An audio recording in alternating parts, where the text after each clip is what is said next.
First of all దాడి చేయాల్సింది కాదండి. దాడి చేయకుండా సామరస్యంగా తేల్చుకోవాల్సిన విషయం ఇది. అసలు ఆయనే ఎందుకని ఆ మాట మాట్లాడారు? ఆ మాట మాట్లాడాల్సిన అవసరం లేదు. ఎందుకంటే ఒక సభ అనేది జరిగే చోట అన్ని పోస్టర్లలో ఫోటోలు ఉండాలని గ్యారంటీ లేదు. కొన్ని ఫోటోలలో కొందరి ఫోటోలు ఉంటాయి, కొందరి ఉండవు. అది కామన్ తెలిసిన విషయం. అది దానికి ఇంత ఇష్యూ చేయాల్సిన అవసరం లేదు. ప్లస్ జనసేన సైనికులు కూడా దాడి చేయడం అనేది ఒక రకంగా అమానుష చర్య. అది అంటే పిఠాపురం వర్మ గారు ఏమన్నారంటే సీఎండి చంద్రబాబు ఫోటో లేకుండా మీరు ఫ్లెక్సీని పెట్టి ఏం ఉద్ధరిద్దామని చెప్పేసి ఆయన ప్రశ్నించాడు. భయ్యా ఒకటి, ఇప్పుడు సీఎం గారిది అన్ని చోట్ల ఫోటోలు ఉండాలని చెప్పి లేదు. అలాగని ఎమ్మెల్యే గారిది కూడా, లోకల్ ఎమ్మెల్యే గారిది కూడా అన్ని చోట్ల ఫోటోలు ఉండాలని చెప్పి ఏం లేదు.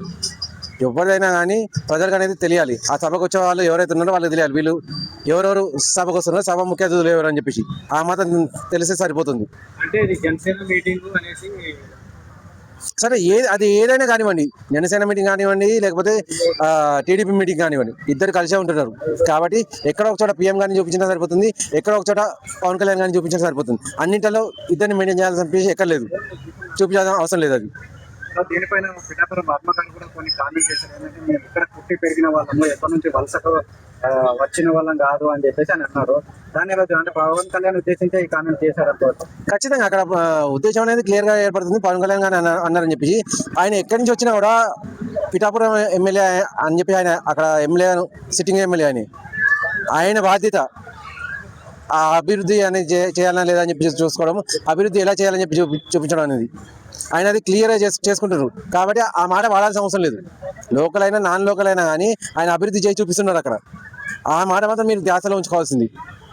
సో వర్మ సపోర్ట్ తోనే గెలిచిన పవన్ కళ్యాణ్ మరి గెలిచిన తర్వాత ఇలా వర్మని పట్టించుకోకపోవడం ఎంతవరకు కరెక్ట్?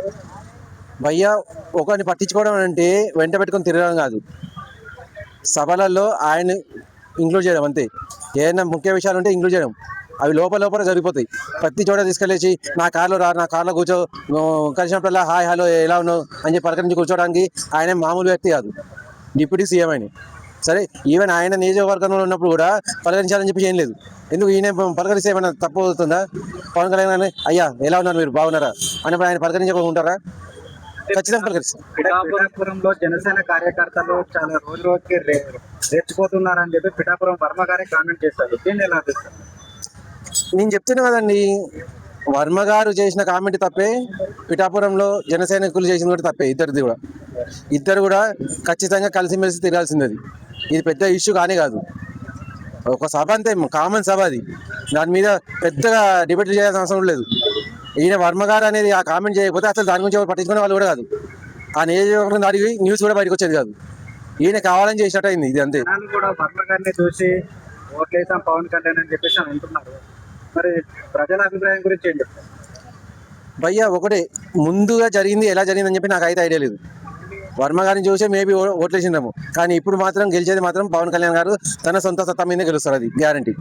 నెక్స్ట్ టైం పిఠాపురంలో వర్మ గారికి పోటీ చేస్తే, పవన్ కళ్యాణ్ పోటీ చేస్తే మరి ఎవరు గెలిచారు? ఖచ్చితంగా పవన్ కళ్యాణ్ గారు గెలుస్తారు.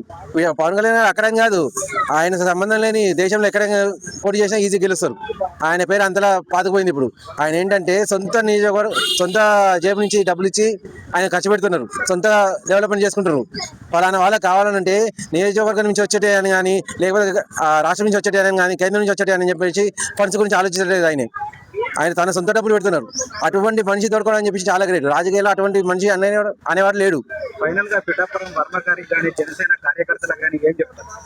ఒకటే చెప్తున్నాను, జనసేన సైనికులారా, మీరు సేవ చేయండి, దాడి కాదు.